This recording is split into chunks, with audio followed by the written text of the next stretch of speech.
This episode is brought to you by Experian. Are you paying for subscriptions you don't use, but can't find the time or energy to cancel them? Experian could cancel unwanted subscriptions for you, saving you an average of $270 per year and plenty of time. Download the Experian app. Results will vary. Not all subscriptions are eligible. Savings are not guaranteed. Paid membership with connected payment account required. Making everyone happy on vacation isn't easy. But you know what is? Going to Aruba. All you have to do is walk out your door to find pristine pools, relaxing white sand beaches, and an island teeming with outdoor activities that'll put a smile on any face. You won't just feel great, you'll all feel great, filled with a calmer, more peaceful vibe that radiates Aruba's warmth. And the best part is, it never fades. That's the Aruba effect. Plan your family trip at Aruba.com. This is Optimal Relationships Daily, episode 2259, Spiritual Awareness, A Curse or a Blessing, by Richard Paterson of thinklessandgrowrich.com. Hello, everybody, and welcome back to ORD, the show that's all about helping you develop better relationships. I am your host and narrator, Greg Audino, happy to be here with you, and happy to be sharing a post today from Richard Paterson of thinklessandgrowrich.com. He's going to be exploring the idea of spiritual awareness and the degree to which it actually helps us. I think you're going to find this post to be pretty enlightening. So let's get right into it and optimize your life. Spiritual Awareness, A Curse or a Blessing, by Richard Paterson of thinklessandgrowrich.com. I was chatting with someone the other day, and the conversation went something like this. I feel I don't know who I am anymore, or where my life is going. The things that used to be important, my career, self-image, earnings, social status, feel increasingly empty and meaningless. I've grown apart from my friends. I used to love socializing on the weekends, but now I prefer staying home and being quiet. I've no one to talk to about what's happening inside me. It feels lonely. And not, if you know what I mean. I also feel a growing sense of peace inside. A sense that all these things don't really matter. What's going on? I feel I don't know anything about anything anymore. A message from an old monk. When she said that last sentence, I thought of a conversation I'd had with an old monk many years ago, whilst on a meditation retreat. He asked me, "How are you?" And I answered, "I'm not sure. I have no idea about anything anymore. I've no idea who I am or what's going on." He smiled and said, "Neither do I. Isn't it marvelous?" I was fortunate to be in an environment where recognizing that you know nothing was regarded as highly positive. In fact, as we'll see later, it's a necessary step in dissolving the old, souled sense of I that keeps us imprisoned in a limited sense of self. To the average person, however, having these experiences, often unwanted and unasked for, and without the guidance and reassurance of a teacher, can seem anything but marvelous. It can be downright unsettling and scary when you feel that everything you thought was familiar and reliable in your life, everything that gives you a solid sense of identity and security, is crumbling away, and you're moving further and further into uncharted territory with nothing to hold on to. A bit like the old Buddhist quote, "The bad news, you're falling off a cliff without a parachute. The good news, there's no ground." Compared with the comfort and security of your old identity, this knowing nothing landscape can be a challenging place to find yourself in. It can easily be seen as a curse rather than a blessing. Like having to get up from a warm, comfortable bed, spiritual awakening can be uncomfortable and irritating. Spiritual Awareness, A Curse or a Blessing. I love the story about the father who knocks on his son's door in the morning and shouts, "Get up, you have to go to school." The son says, "I don't want to go to school." "Why not?" asks the father. "3 reasons," says the son. "First, because it's so dull. Second, the kids tease me. And third, I hate school." And the father says, "Well, I'm going to give you 3 reasons why you must go to school. First, because it's your duty. Second, because you're 45 years old. And third, because you are the principal." Waking up is unpleasant. You're lying in bed, nice and comfortable. Then life comes along and knocks on your door to tell you it's time to wake up. Like the caterpillar, you've outgrown the limitations of the cocoon, and it's time to move on and find your wings.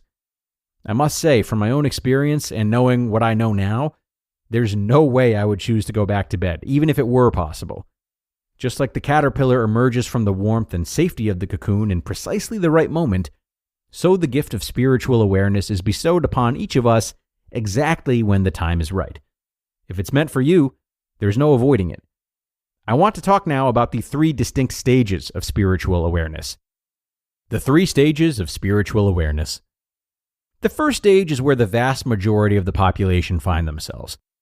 This is the state of being spiritually asleep, characterized more by a lack of spiritual awareness. In this state, the individual is cozily tucked up in the blanket of Maya, ignorance, with little or no awareness of their true, unlimited self. Identification with the mind and body is strong. Security, seeking sensory pleasure, and resisting unpleasant experiences are the main drivers. Happiness is sought on the outside through the pursuit of happy experiences.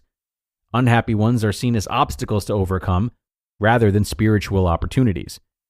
At this stage, there is a strong sense of personal identity or ego, a strong sense of me in the world. Spiritual no man's land. The second stage, which I'll call spiritual no man's land, is in many ways the most challenging and potentially uncomfortable place to find yourself. On one hand, you've left the relative safety and security of the old you behind, but you've yet to reach the gains of the new direction you're heading in, the peace, contentment, ease, fulfillment of your true self. You start to feel different from the people around you. You lose interest in the things your friends do and talk about. You lose your worldly ambition, your desire to be successful. Or maybe your definition of successful changes to contentment and peace, rather than getting the promotion or earning more money. You're not so bothered about being right anymore, or what people think.